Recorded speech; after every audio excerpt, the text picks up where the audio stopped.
Friday. That means it is time for Brunch with Bernie, our national town hall meeting with the guy I think of as America's senator, Senator Bernie Sanders. Senator Sanders, welcome back. Great to be with you, Tom. Great to have you with us. We've had a lot going on in the Middle East, and the campaigns are really heating up, and the fiscal cliff is coming. What are your thoughts on these? Well, first, obviously, I think all of us want to express our condolences to the family of Chris Stevens. I've had a chance as a member of Congress and the Senate to get around the world a little bit and to visit American embassies. And I'll tell you, Tom, I'm always impressed by the high-quality work that many of our folks do around the world. Economically, politically, many of them know the native language. They're serious people.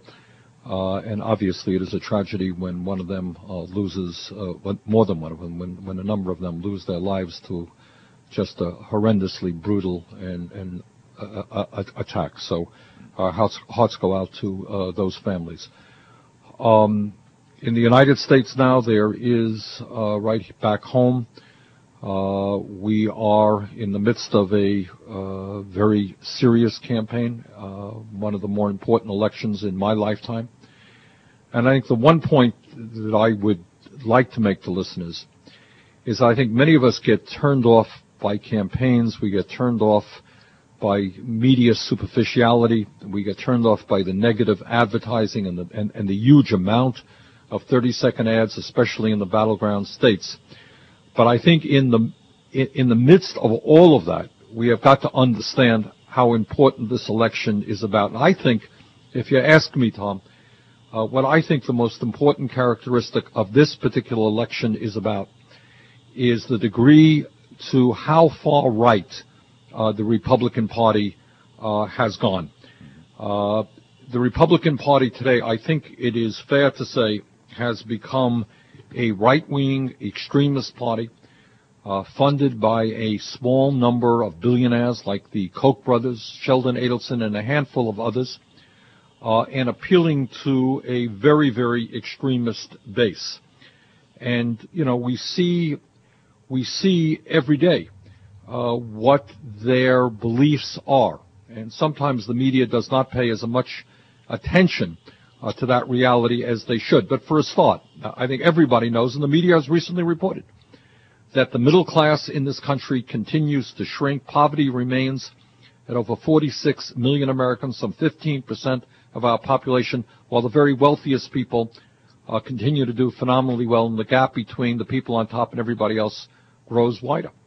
Now, in the middle of all of that, how many people think it makes sense for what Romney and Ryan are proposing, and that is huge tax breaks for the very wealthiest people in this country, increasing the deficit. And then at the same time, while they give huge tax breaks to millionaires and billionaires, increase the deficit, they propose to make very significant cuts in Social Security, veterans benefits, Medicare, basically ending Medicare as we know it, Medicaid, education. So many of our young people today finding it very, very hard, to go to college, and if they go to college and graduate, they're leaving school deeply in debt. These guys want to cut back on Pell Grants and other student assistance programs, nutrition programs.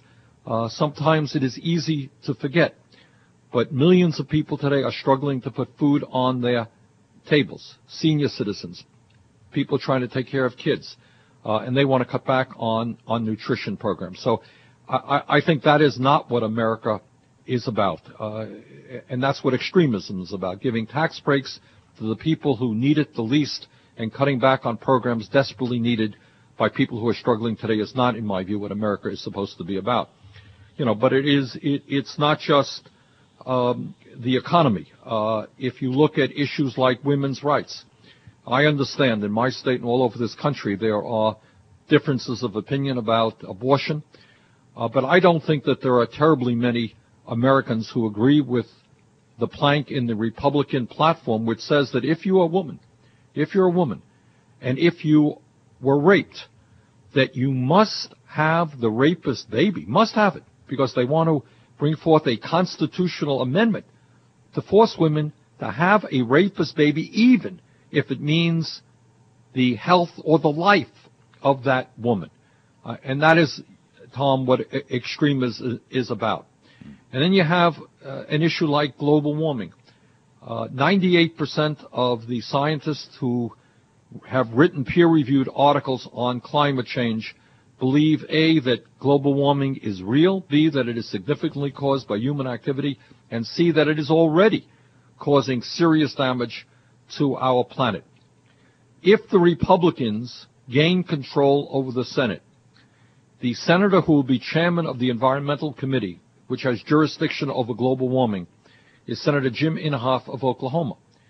And Jim believes that global warming is a hoax perpetrated on the American people by Al Gore, the United Nations, and the Hollywood elite. That is what Senator Inhofe believes, and he will be in charge of dealing with global warming if the Republicans gain control over the Senate.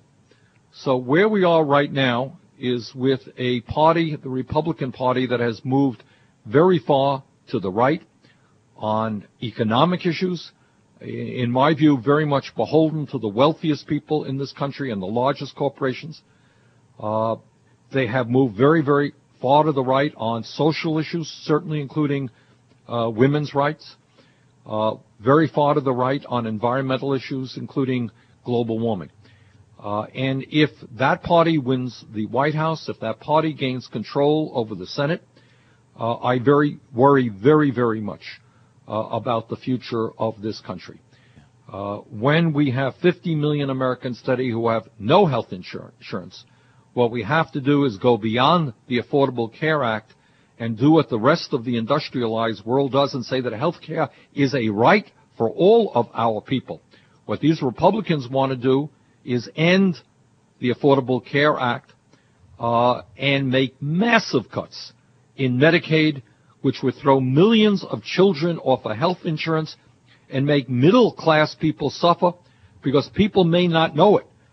But when folks have to send their parents to a nursing home because that parent may have Alzheimer's or some other very terrible illness, Medicaid very, very often picks up a lot of that cost. And if you make devastating cuts to Medicaid, that expense is going to fall back on those middle-class families. So I think if you go beyond the hoopla and the media stuff, which is often very superficial, and the negative ads out there, and just take a hard look at what we should really be analyzing. What do the Republicans stand for in terms of creating the millions of jobs this country desperately needs? What are they going to do about health care? What are they going to do about the environment? What are they going to do about protecting women's rights? I think if you look at those issues very coldly and matter-of-factly and analyze what these guys are talking about, what you see is right-wing extremism, something which would be a disaster for this country. Yeah. And Mitt Romney this morning on ABC News said the middle class is $200,000 to $250,000 annual income. Did he really? Yeah. I didn't hear that. Well, that just indicates to what degree this fella is out of touch with reality in America. I remember a number of months ago when he made the statement about the high cost of college education, and his brilliant remark was, go ask your parents for the money to send you to college. Be bold. Right. Not understanding that millions of families in this country simply don't have the money. Their parents are not, kids' parents are not wealthy. Yeah, absolutely. 15 minutes past the hour. We'll be back with your calls for Senator Sanders on Brunch with Bernie.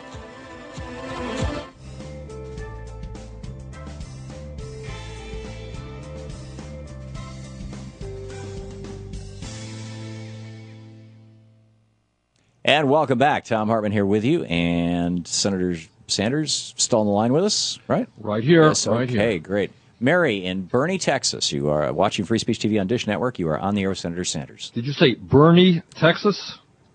That's what it says here. Mary, is that Bernie, Texas? That's yes, it is Bernie. We pronounce it that way. Mary, have you really named a town after me? Well, I tell you what, we spell it a little different. I think it's spelled B-O-E-R-N-E. Oh, I see. Okay. Anyway, I wanted to ask you, Senator, I'd love to have named, yes, we named our town after you. Okay.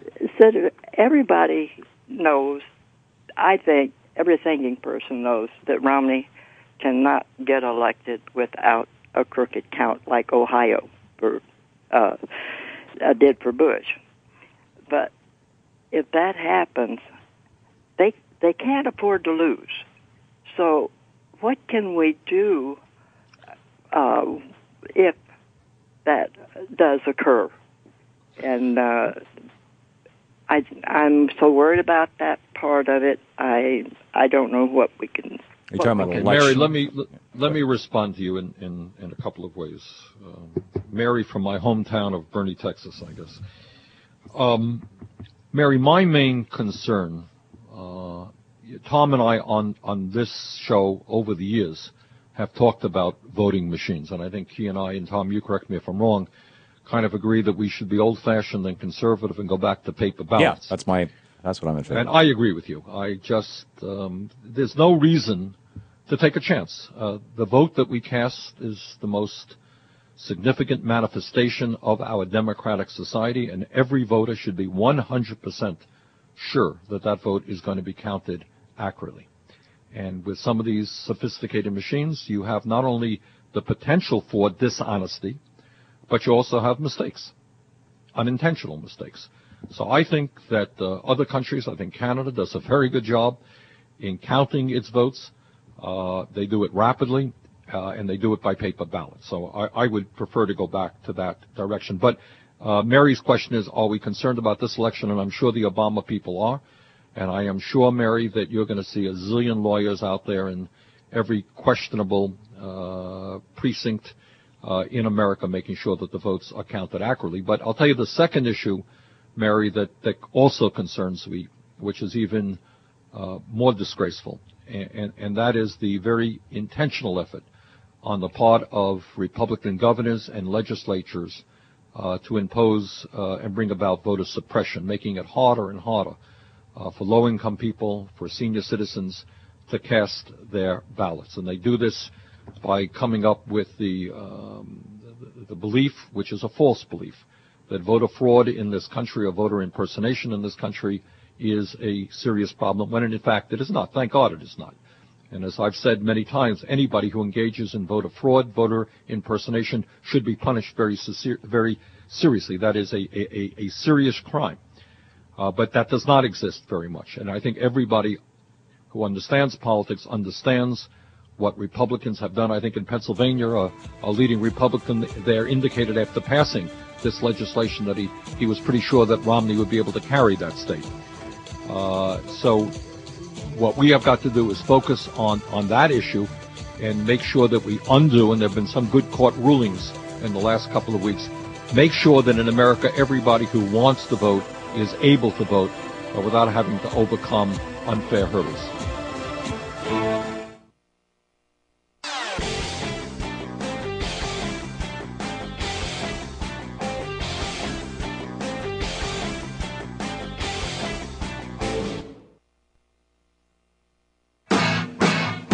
But while we guard our shores against threats of war, we will continue to remove the causes of unrest and antagonism at home, which might make our people more easy victims to those for whom foreign war is profitable. Welcome back to Talk Media for the rest of us, the Thom Hartmann Program. It's our Brunch with Bernie hour. Senator Bernie Sanders on the line with us. His website, sanders.senate.gov. And Craig in Los Angeles, watching on Free Speech TV. You are on the air with Senator Sanders. Hi, Senator Sanders. Hi, Tom. I appreciate you taking my call. I'm on the opposite end of the spectrum a little bit. I'm a fiscal conservative, social moderate. And I guess my question to the senator that I'd like to hear him answer is, at what point as a nation are we going to stop an automatic 8% growth of government? We clearly are spending more money than we have coming in. This is over and above the tax ramifications with the old Bush tax cuts going away. I want to get your answer as to how we can continue 8% growth of government. We have to cut the growth of government, not just cut programs, but the growth of government. Please respond. Well, Craig, thanks for the question. I look at the issue a little bit differently. When we talk about growth of government programs in the midst of a recession, what we are including is a significant increase in funding for unemployment compensation. And the reason we're doing that is that real unemployment in this country today is close to 15%. And I think it would not only be immoral, but bad economics to simply cut the lifeline for people who are unemployed. So if the question is, should we continue to make sure that people who have lost their jobs through no fault of their own continue to be able to afford the basic necessities of life? Yeah, I do. Will it cost us money? Yes, it will. The same principle in terms of food stamps. I know some of my Republican friends make the point that food stamp costs have gone up. Well, they have gone up. And they have gone up because we are in the midst of a serious recession, and more people are struggling to be able to put food on their table. And I think as a society based on moral, civilized principles, we must not let elderly people, we must not let children go hungry. We are living in a society where until very, very recently, more and more people were losing their health insurance. Craig, I think you know in California, in Vermont, all over this country, you have employers who are, for a variety of reasons, increasingly not providing decent health insurance or any health insurance to their worker. So we're faced with a situation, what do we do if children have no health insurance because their parents don't have health insurance on the job? Do we allow those kids to get ill or perhaps die because they can't get to a doctor when they need? I don't think so. I think you have to expand Medicaid. So my point is that in the midst of especially a severe recession like we're in right now, yeah, you are going to have to expend money on programs that provide basic necessities to our children, to our seniors, and to those people who are hurting. But, Craig, I think the issue is not just the cost of government. I think one of the things we also want to look at is that as a result of this Wall Street-caused recession, revenue, i.e. the amount of money coming into the government, is at, compared to GDP, the lowest point it has been in some 60 years. It's about 15.2% compared to GDP. And to my mind, what we have got to understand is that has everything to do with this Wall Street-caused recession, with businesses going under, with workers losing their job and not paying taxes. And at a time when we have the most unequal distribution of wealth and income of any major country on earth, and that gap between the people on top and everybody else is growing wider, I think we have to increase revenue by asking the wealthiest people in this country and the largest corporations to, in fact, pay more in taxes. That is what we have to do. So I think, Craig, to answer your question, you have to look within the context of what is happening in the country. A massive recession, which has led to people losing their homes, their jobs, their life savings, people struggling by the millions to keep their heads above water economically. At the same time, revenue has declined because of the Wall Street-caused recession. Thirdly, the people on top and large corporations are doing phenomenally well. And they are going to have to contribute to deficit reduction. And they are going to have to contribute to make sure that the most vulnerable people in this country can live in dignity. Wayne in Schaumburg, Illinois, listening to WCPT. You're on the air with Senator Sanders. Yes, good afternoon. I wanted to comment about the ramifications of the Trans-Pacific Partnership. More than 600 representatives of corporations are privy to what's going on inside the negotiations. Senators are not allowed to know what's going on. People in the House of Representatives are not allowed to know what's going on. Actually, what it looks like is NAFTA on steroids, because American corporations will continue to be subject to U.S. laws and regulations. But Wayne, we just have a minute left. Let's get Senator Sanders' response to your concern. Well, I think Wayne makes a good point. Wayne makes an important point, and I hope people pay attention to the so-called Trans-Pacific Partnership. He is right. This is a continuation of the trade policies which include NAFTA, CAFTA, permanent normal trade relations with China, and other trade agreements, which by and large have been very, very bad for American workers, have helped contribute to the loss of many, many tens of thousands of factories in this country in the last 10 years, and the loss of millions of decent-paying jobs. So I share Wayne's concern about the secrecy in terms of developing this trade agreement and once again forcing American workers to compete against people in Vietnam and in other countries who make pennies an hour. This has not yet been presented to Congress in any way, is that correct? That is correct. Wayne is right. I have talked to the Trade Representative's office about this issue, but it has not been made public. Okay. Senator Bernie Sanders with us. Our Brunch with Bernie hour here on the Thom Hartmann Program, our national town hall meeting with Senator Sanders taking your calls on any topic you want. Give him a call. And we'll be back with more of your calls for Senator Sanders right after this. You're listening to the Thom Hartmann Program. Call 866-987-THOM. And you can check out Bernie's website at sanders.senate.gov. And you can check out Thom Hartmann, our website at thomhartmann.com, up into our live chat room and say.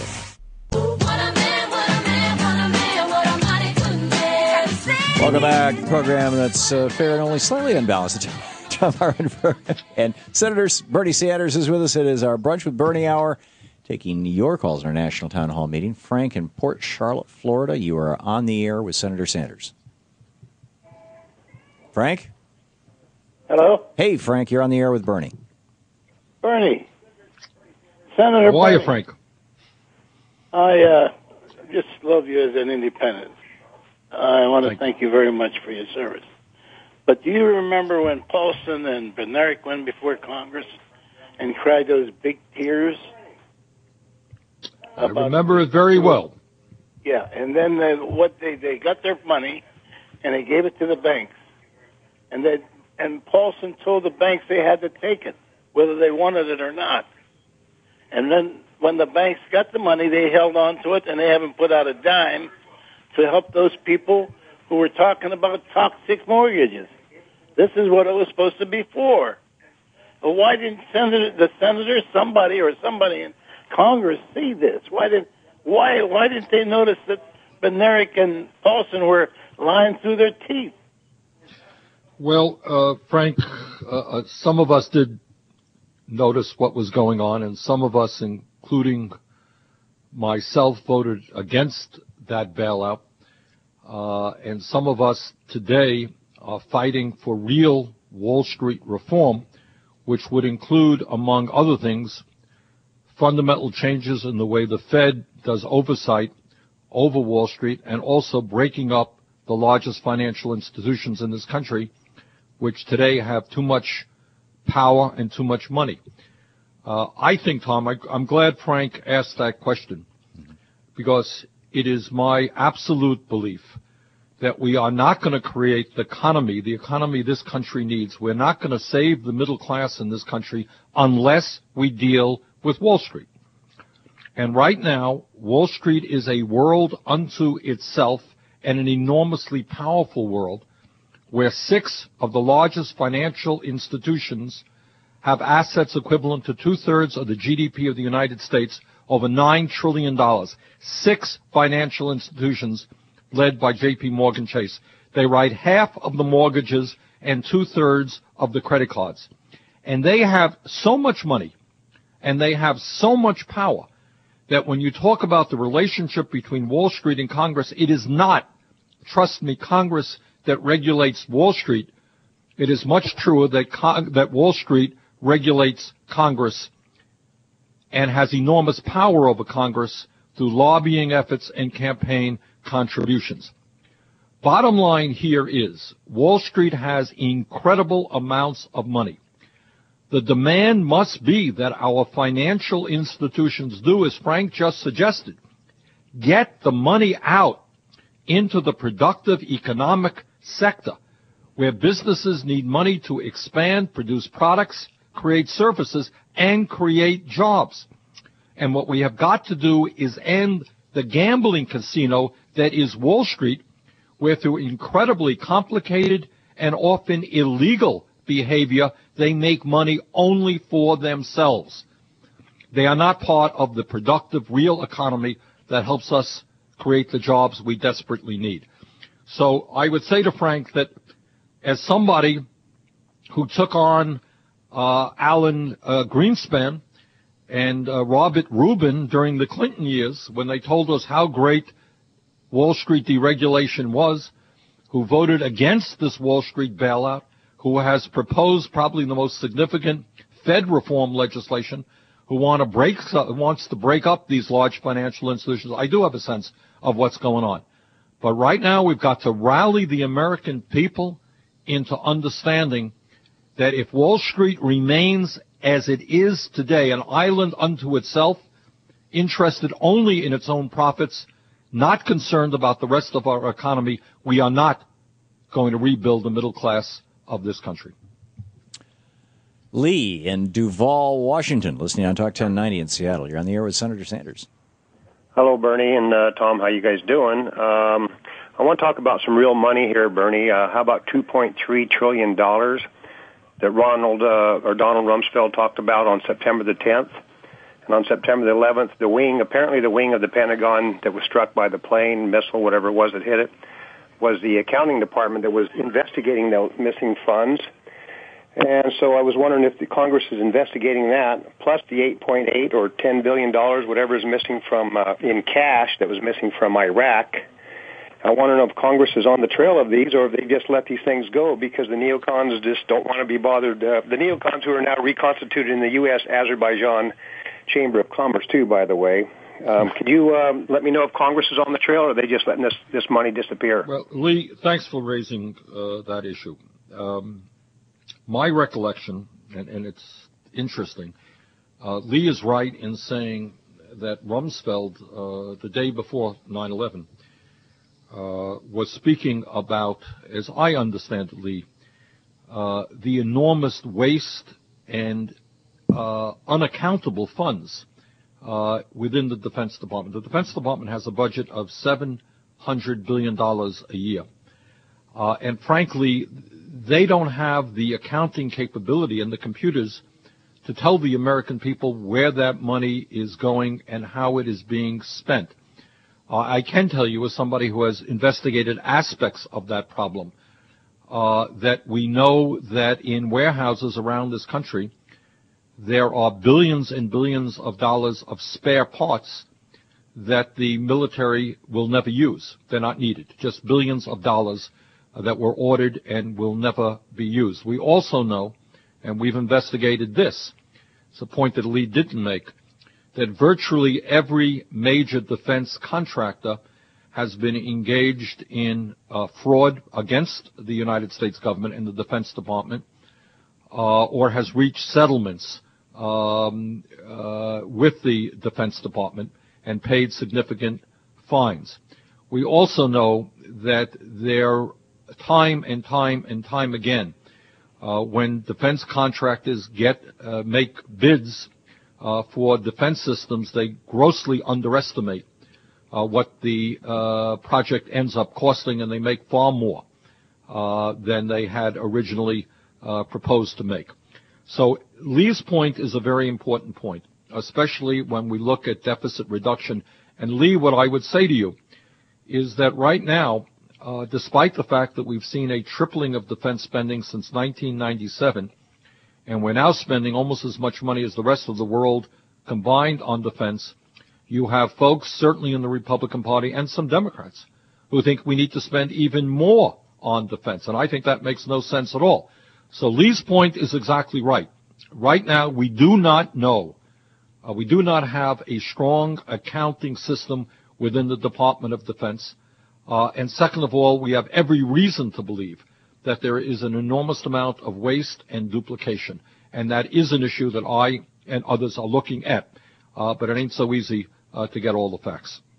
Ryan in Fox Lake, Illinois, listening on WCPT. You're on the air with Senator Sanders. Hi, Mr. Hartman, Mr. Sanders.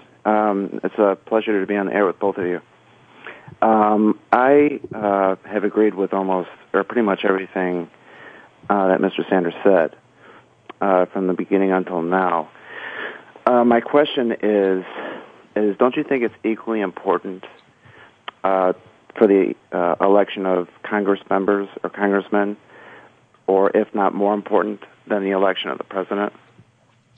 Well, Ryan, I don't think it's more or less important. Both are very important. Obviously, who the President of the United States is, by definition, enormously important.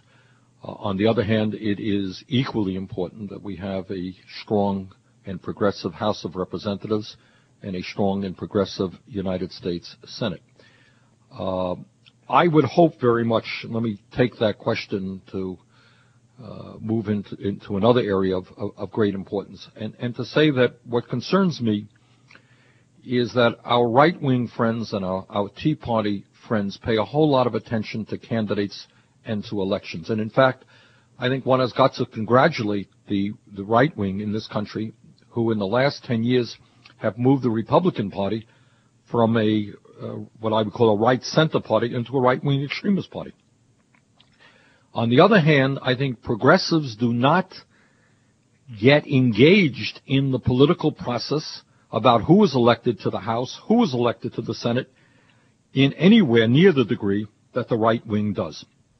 I think a lot of progressives say, I don't care what's going on in Washington. It's all crap. I'm not going to pay any attention. And yet, by not getting active, they allow some bad people to get elected and allow good people to lose elections. So Ryan's point is extremely important. And where we are right now, today, is the U.S. Senate is up for grabs right now. The Democrats have a 3-seat advantage. And I caucus with the Democrats, and Lieberman is with the Democratic caucus as well. And we don't know how that's going to shake out. It is possible the Republicans could gain control over the Senate. The punditry seems to think that the Republicans will retain control over the House, maybe with a smaller majority. And that's where we are right now. So Ryan's point is absolutely right. People have got to focus on who's running for Congress in their district and who's running for the United States Senate. It's Senator Bernie Sanders with us on our Brunch with Bernie hour. We'll be back with more of your calls for Bernie in just a moment. 46 minutes past the hour.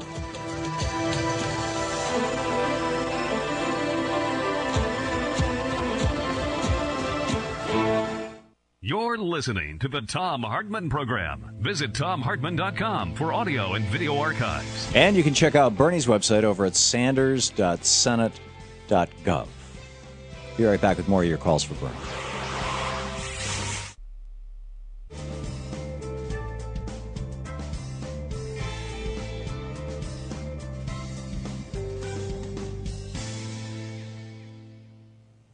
And welcome back. Marvin in Allentown, Pennsylvania, watching us on Free Speech TV on DirecTV. You are on the air with Senator Sanders, Marvin. Thank you. Good afternoon, Tom. Good afternoon, Bernie. My question this afternoon is there anything that we can do toward this filmmaker? Is there anything that Congress can do regarding this filmmaker who caused this uprising in Afghanistan, in Tunisia, in Egypt? Is there anything we can do regarding free speech?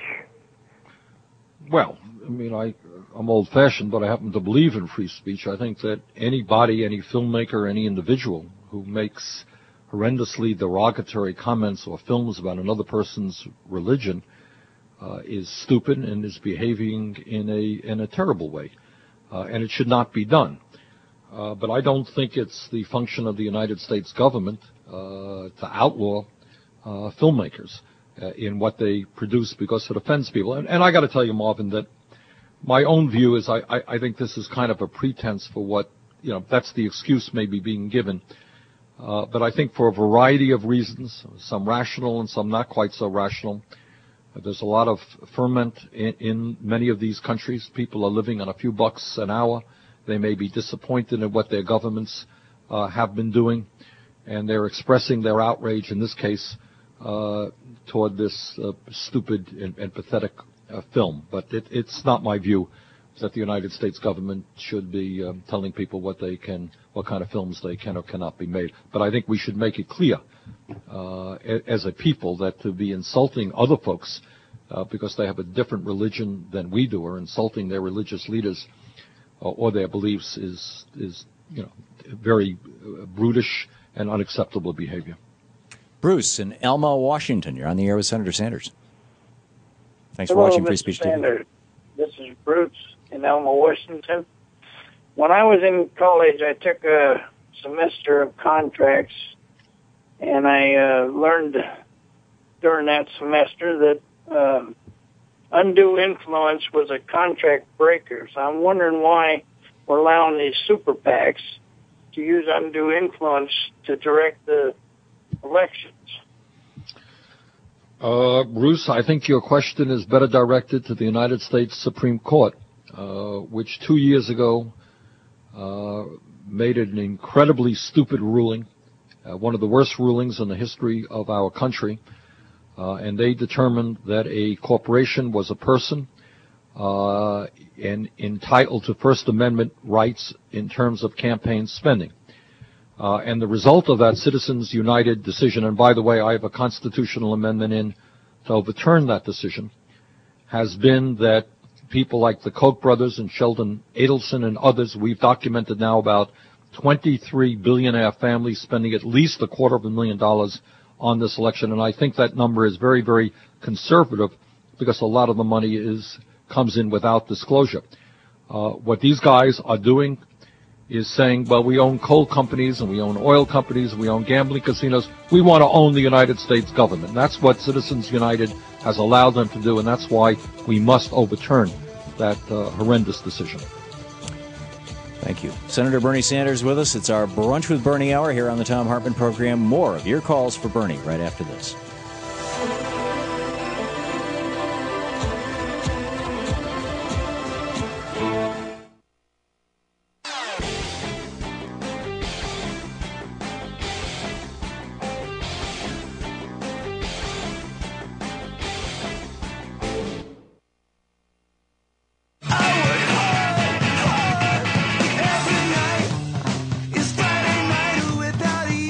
Bill in Clifton, New Jersey, listening on WWRL out of New York City. You're on the air with Senator Sanders.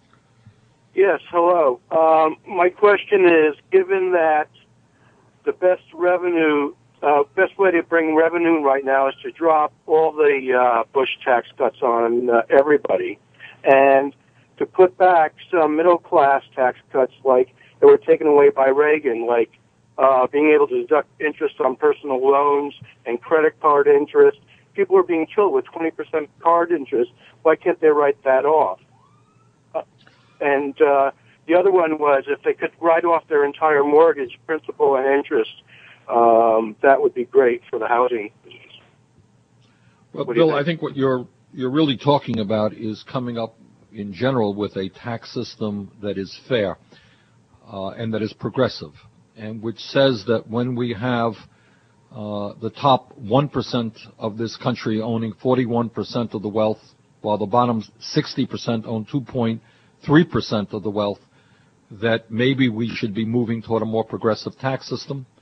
The last study that I've seen between 2009 and 2010 is that 93% of all new income went to the top 1%. And in fact, today, the effective, i.e. real tax rate for people on top is the lowest that it has been in decades.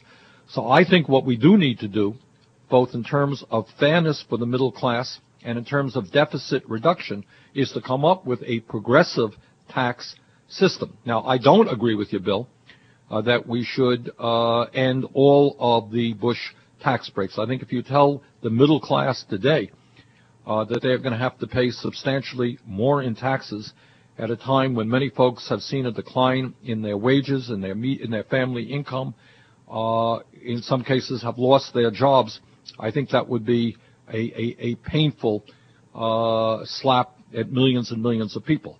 But clearly, we have got to end the tax breaks for the wealthiest people in this country.